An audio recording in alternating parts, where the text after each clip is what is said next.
As a proud Persian man, I was a big fan of the 300 Spartans movie that was made in 1962. I feel that it was a bit slanted towards the Spartan point of view of things.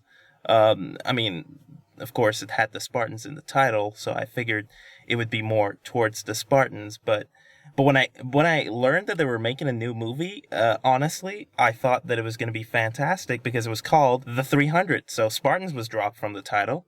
Obviously, I thought, okay, we're going to have a more, how should I say it, a more Persian centric view of the battle, and I thought that'd be great. We'd see the Persians and their perspective on how it went. It'd be more historically accurate. And then I went to the theater and I actually saw the movie, and there was this horrible Persian stereotype that was portrayed throughout the movie. There was people in the Persian army with saw arms, people massacring people. It was just unbelievable, the way they depicted the Persian army. And let's not forget, there was Gerald Butler. He frightened me.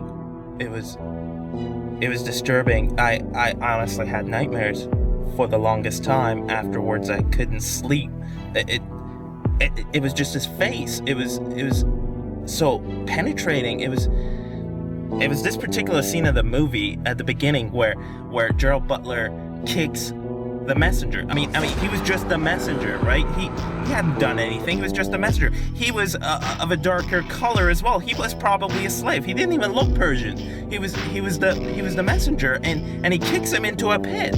And I used to have the worst nightmares where I felt like I was falling, and the last thing I remembered was his face just screaming at me and saying, "This is Sparta." This is Sparta! And I was falling, and it was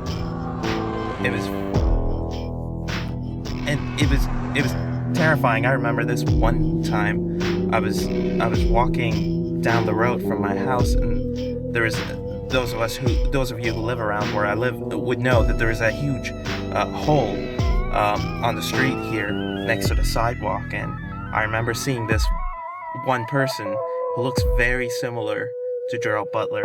Well, I don't know how similar he is. He has the beard from the scene, and he just walked by, and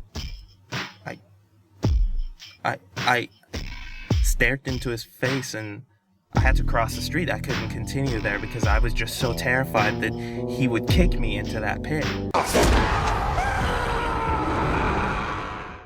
I don't get the obsession. Gerard Butler has better things to do. He's never gonna come up to him in the street and kick him into a pit. It's never gonna happen. Now today I'm proud to say that after I discovered the dawn of Anointed Awakening and Dr. Pi, he helped me through this. I can now happily walk by a sidewalk and by a ditch and not be fearful that Gerald Butler would randomly kick me into a pit. Gerard Butler doesn't give a shit about him. He is not gonna come and kick him in the pit. I've had so many sleepless nights, but now I can finally go to bed and I can sleep and I dream of happy things.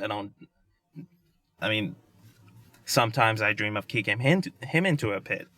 Thanks to the glorious message of common sense, I've now learned that Gerald Butler has much better things to do than walk around targeting me and trying to kick me into a pit. I don't get why he won't listen to me. Why does he need to join a cult about common sense in order to learn common sense? I can teach him common sense. Thank you, Dr. Pi, for teaching me the glorious message of common sense.